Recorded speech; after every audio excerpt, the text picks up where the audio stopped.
Okay, so let's get started. Okay, up first, we have from Robin, Justin Crandall. Here we go.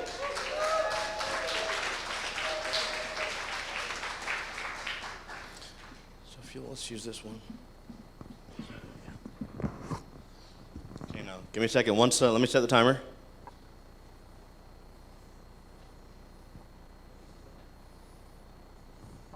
You good? I'm good.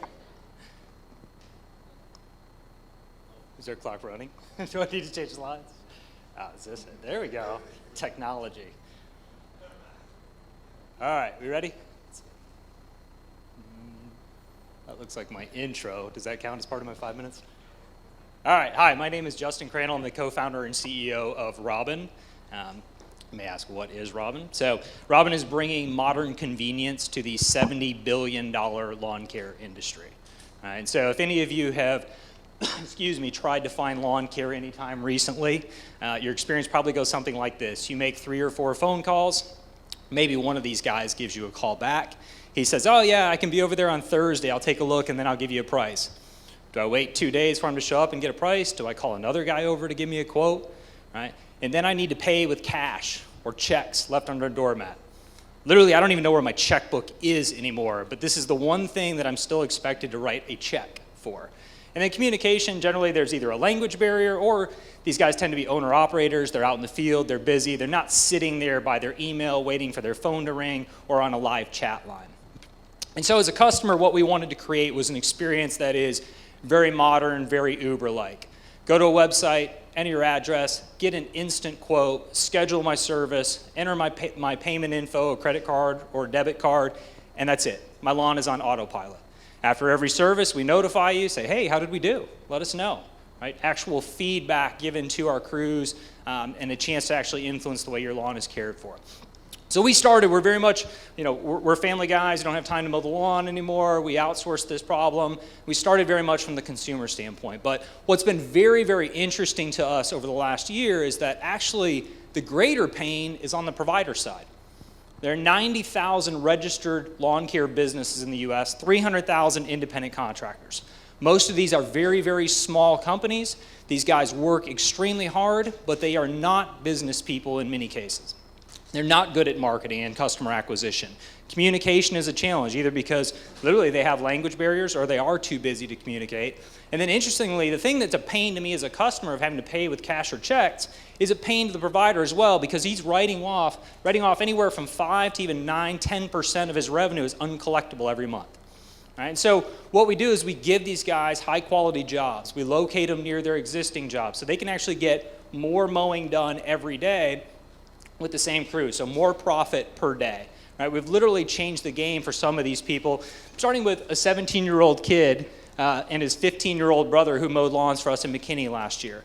Another guy, Norma and Jose, a husband and wife team in Houston, started with us last year. They had 5 or 10 of their own lawns. They just started their business doing it part-time. They now mow full-time, do 80 lawns a week, and we provide about 70% of that. They went and bought a zero-turn mower. They're literally changing their lives based on the jobs and the help that we're giving them around this. Right? Thank you. So it feels good, right? And we're excited about what we're doing, but there's a great business here as well. So we launched the business about 15 months ago. We have acquired more than 5,000 paying customers. We've done more than 40,000 lawn care jobs in just the last year, which tells you that most people are coming back. This is not a one-time type of experience. It's something that people come back and we do it every week or every other week. And so from a billing standpoint, in just about 4 months, we hit a 7-figure revenue run rate, and this March has been chaos. We've more than doubled it in the first month of the year. We hate rain. Rain is it's great, it makes the grass grow, but if you imagine running a factory that you have planned for 6 days a week, and then 4 or 5 of those days get washed out, it's a little bit of a challenge, but it's a good problem to have when we have that many customers and that many lawns to mow.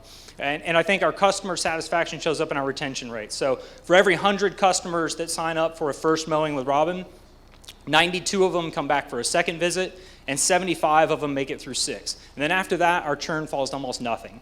So our tagline is put your lawn on autopilot, and that appears to be what happens after that 6th visit. From a team standpoint, so my background is in startups, primarily B2B and running sales teams. I was with a company called Bizarre Voice out of Austin, from 25 people to about 750 people in 3 years. Got to go launch the European headquarters for that company. My co-founder, Bart Lamont, is a military veteran who's also been part of 2 gubernatorial campaigns in Indiana, and great from the operations standpoint. And then many of you have probably heard of Dialexa. They founded a company here called Vinley that raised about $6.5 million for that company. They do all of the design and development side, and they're actually co-founders in Robin with us. So our tagline is put your lawn on autopilot, but we like to say more of the no more pain in the grass. So go get your $15 mowing. That code is valid as of right now. Thank you. All right, that was great. How about some questions?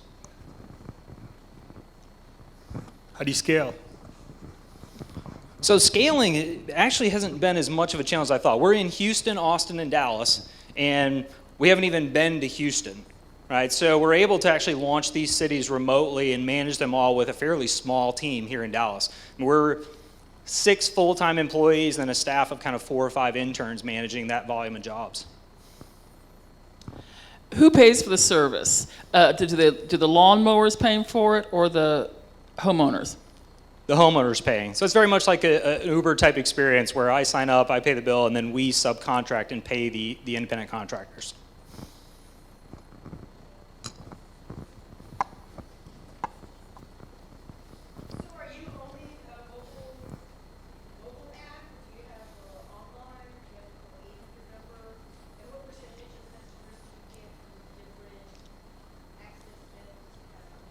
So right now it's only a website. We do have an iOS app, but we actually launched it more to test acquisition than as a real channel at this point. So it's all mobile web, can be accessed from any device. Amazingly though, people do still want to call us on the phone. Initially we wanted everybody to go to the website, but the reality is that we have to staff phones, usually for the first couple of visits, and then people are like, all right, I trust you guys, we've got this on autopilot. Yeah, very well. How do you market to and find the providers? So the provider side's interesting. You know, in some ways it's fish in a barrel, because you can go to Yelp, you can go to Angie's List, you can look at all the places these guys are advertising. And so we find our initial batch of providers that way, but really, you know, we like the smaller guys. The 17-year-old kid read an article about us in the Dallas Morning News. And so he chatted into our website and said, how old do you have to be to mow lawns for Robin? And I literally thought a competitor was trying to catch us or something. I had to go look up the Texas laws to make sure. And he's like, my 15-year-old brother wants to do it too. Turns out we're okay. Yeah. So it's a, you know, we start off with very much a proactive reach out to folks where they are. But you can use Craigslist, right? We're out in the neighborhoods looking for those smaller crews that maybe are not online yet. Based on your customer retention, can you talk about why the 8 out of the 100 customers have left and what keeps the 92 out of 100 staying? Yep. Some portion of it is we're aggressive with our marketing. We give away, like you can, you know, here, you just saw, you can get a $15 first mowing. We're going to lose on that. And some people just look at it and go, man, I can take a day off, right? For $15 and I have somebody mow my lawn. In some cases, we'll get misset expectations, right? Where a customer's expecting a full service, you're going to trim the shrubs, you're going to clean up the leaves and everything for the low mowing price. We do offer all of those services, but not for the basic mowing type of price. And then there's human error elements. And that's something that we're working on probably more than anything else, where, you know, the customer asks us to mow the grass out by the alleyway, and the crew just forgets to do it, just like crews in general do now. And so we use an app, we use the website to prompt them with property notes and make sure that, yeah, we get all of the details that customer is asking for. But it is very much a human business, right? It's not perfect, but the quality of our crews is much higher than what you would find just going out on your own, right? Because we have the data back from customers. We're seeing the ratings and reviews from them, and we're weeding out the crews that are not doing a great job. So at the beginning, you mentioned the process of estimation where you get somebody there, you maybe wait 2 days, you got to decide, do I also get another estimate in the meantime? And then a little later in the presentation, you mentioned a weekly and then bi-weekly price. What is the estimation process now with your application? Yep. So we're primarily looking at the size of the property, but there are various factors. If you get a large one-story home footprint or a very large pool in the back, that can change it a little bit. So, I mean, we're basically using property tax data. Size of the property, size of the home, whether there's a pool, there's all kinds of things that are listed in that information. So you can easily kind of figure out, well, this is roughly what this looks like. And it's right probably 95 to 97% of the time. And usually when it's wrong, we call the customer and go, hey, we missed. And they go, yeah, that did seem a little low to me. So, Justin, when you've got some people that are, looking at different places to get their lawn mowed, and someone hits your website, and then you go, gosh, it's 2 a.m, and they know they need their lawn mowed. How do you know they were there? Does that mean I don't have to answer that one? You guys can touch base after the show. All right. That was a good question, but it was a little slow coming out. You got to speed it up a little bit.